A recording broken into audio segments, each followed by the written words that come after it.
Willkommen in der Realität. Ungeschönt, ungefiltert, unangenehm für die da oben. Ihr dachtet, die Kirche predigt Nächstenliebe und Zusammenhalt? Tja, denkste. Limburgs Bischof Georg Petzig hat ganz offiziell erklärt, AfD-Wähler sind raus. Keine Solidarität für euch, keine Gnade. Wer AfD wählt, der hat gewusst, was er tut und gehört nicht mehr zum Guten. Aber jetzt mal langsam, Herr Petzig. Seit wann sortiert die Kirche ihre Schäfchen nach Wahlzettel? Seit wann ist es christlich, Menschen auszugrenzen? Und vor allem, warum ist die katholische Kirche nur dann laut, wenn es um Politik geht, aber mucksmäuschenstill, wenn es um die eigenen Skandale geht?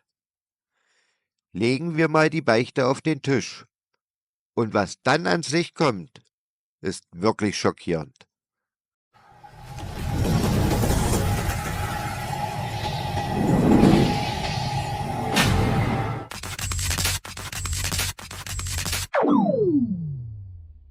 Fangen wir mal mit dem an, was Petzig so von sich gibt. Zitat von ihm: Mit unserer Solidarität darf er nicht rechnen. Die Zeiten sind vorbei, dass man sagen könnte, es sind nur Unzufriedene. Ach so, verstehe. Wer AfD wählt, ist also kein Bürger mehr, kein Christ mehr, sondern was genau? Ein Aussätziger, ein Ketzer? Willkommen im Mittelalter. Aber wisst ihr, was das Beste ist? Die Kirche hat über Jahre mit Diktatoren, Kriegsverbrechern und Verbrechern aller Art kooperiert. Aber bei AfD-Wählern ziehen sie die Grenze. Lächerlich. Und dann diese Heuchelei. Wir wollen ein weltoffenes und solidarisches Land. Ja klar, aber nur solange es in ihr Weltbild passt. Wer AfD wählt, der ist raus. Aber wenn es um Leute geht, die sich illegal in Deutschland aufhalten, dann müssen wir Nächstenliebe zeigen. Interessant, oder? Und das wirklich Schockierende: Die Kirche mischt sich aktiv in die Politik ein. Wahlbriefe, Hetzkampagnen, Ausschuss von AfD-Mitgliedern aus Kirchengremien und dann noch die Dreistigkeit, sich über Spaltung zu beschweren? Führe zusammen heißt, man muss menschlich zusammenkommen. Das ist ganz klar. Und ich habe ja gesagt, dieses Führe zusammen ist kein Befehl, das ist kein simpler Wunsch, das ist ein Gebet. Eigentlich muss man sagen, Jesus führt zusammen, weil es einfach auch begrenzt ist, was Menschen können und durch ihr Wirken ermöglichen können. Also wir müssen den Blick nach oben richten, sinnbildlich gesprochen, Jesus ist unter uns. Und wir müssen den Blick aufeinander richten. Das meine ich mit dem Zusammenspiel. Ja? Wunderbar, vielen Dank. Wir gehen jetzt ins Festzelt. Also viel Verständnis dafür, dass wir jetzt für die Leute da sind. Dafür bin ich Bischof geworden. Und das haben die deutschen Bischöfe auch bereits in der Vergangenheit getan, indem wir uns stets zur freiheitlich-demokratischen Grundordnung bekannt und sich dem Populismus und Extremismus gestellt haben. Aber jetzt kommt's. Wisst ihr, wo die Kirche auf einmal ganz leise wird? Tja, wenn's um die eigenen Skandale geht. Am Morgen lösen Monteure die letzten Schrauben des Denkmals. Vom Sockel vor dem Essener Dom geht's ab auf den Laster. Die Statue des unter Missbrauchsverdacht stehenden Kardinals Franz Hengsbach ist abgebaut. 2 Frauen soll er in den 50er und 60er Jahren sexuell missbraucht haben. Ein Vorwurf, der auch die heute in Wiesbaden beginnende Bischofskonferenz überschattet. Das ist eine wirklich sehr schwierige Situation, nicht nur für den Bischof von Essen und das ganze Bistum Essen, sondern insgesamt für uns.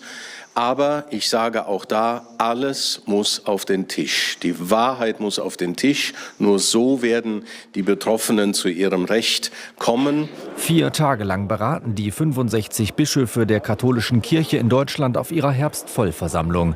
Die Aufarbeitung von Missbrauchsfällen beschäftigt die katholische Kirche seit Jahren. Doch bislang sei viel zu wenig passiert, kritisiert die katholische Frauengemeinschaft Deutschlands und fordert drastische Schritte. Die Strukturen der Kirche müssen sich einfach auch ändern. Es darf solche Möglichkeiten der Vertuschung auch nicht mehr geben. Und gerade in einem System, wo eben auch eine Hierarchie besteht und auch die Menschen nicht Einblick gewinnen können in bestimmte Strukturen, ist es schwierig, das aufzuklären. Im Fall des 1991 verstorbenen Hengsbach haben sich mittlerweile weitere Betroffene gemeldet. Für den Vorsitzenden der Deutschen Bischofskonferenz Betzing ein Zeichen, dass sich die jüngsten Missbrauchsvorwürfe erhärten. Reden wir mal über die wirklich dunklen Geheimnisse der katholischen Kirche. 3677 Kinder und Jugendliche wurden laut Studie von 1670 Tätern innerhalb der Kirche missbraucht. Und das ist nur die Spitze des Eisbergs. Akten wurden vernichtet, Opfer wurden unter Druck gesetzt zu schweigen, Täter wurden von Gemeinde zu Gemeinde versetzt, anstatt verurteilt zu werden. Und was ist die Reaktion? Ein paar leere Entschuldigungen. Kardinal Marx sagte damals, für alles Versagen und allen Schmerz bitte ich um Entschuldigung. Aha, und das war's. Keine Konsequenzen, keine echten Strafen, nur ein paar warme Worte. Sorry, aber ein Ave Maria macht das nicht wieder gut. Und währenddessen hetzen Sie gegen AfD-Wähler. Menschen, die eine demokratisch gewählte Partei unterstützen, werden als unerwünscht erklärt. Aber bei den eigenen Skandalen, da wird gedeckt, vertuscht und ausgesessen. Und die schlimmste Frage, wie viele Verbrechen sind noch unentdeckt? Laut Experten gibt es ein riesiges Dunkelfeld. Und die Kirche, die verhindert bis heute echte, unabhängige Untersuchungen. Warum wohl? Weil sie genau wissen, dass es noch viel, viel schlimmer ist. Jetzt mal ehrlich, was hat die katholische Kirche in den letzten Jahrzehnten eigentlich geleistet? Verbrechen vertuscht, Täter geschützt, Millionen Euro für Entschädigungen gezahlt, aber ohne echte Aufarbeitung. Und jetzt politische Hetze gegen Andersdenkende. Muss man sich das noch geben? Ist das noch eine Glaubensgemeinschaft oder längst eine politische Organisation? Die Frage ist, sollte man nicht langsam aus diesem Verein austreten? Was meint ihr? Schreibt's in die Kommentare. Lasst ein Like da, wenn ihr genug von dieser Heuchelei habt. Schreibt eure Meinung in die Kommentare. Sollte man aus der Kirche austreten? Und vergesst nicht zu abonnieren, damit ihr die Wahrheit ungeschönt und unzensiert bekommt. Bis zum nächsten Mal.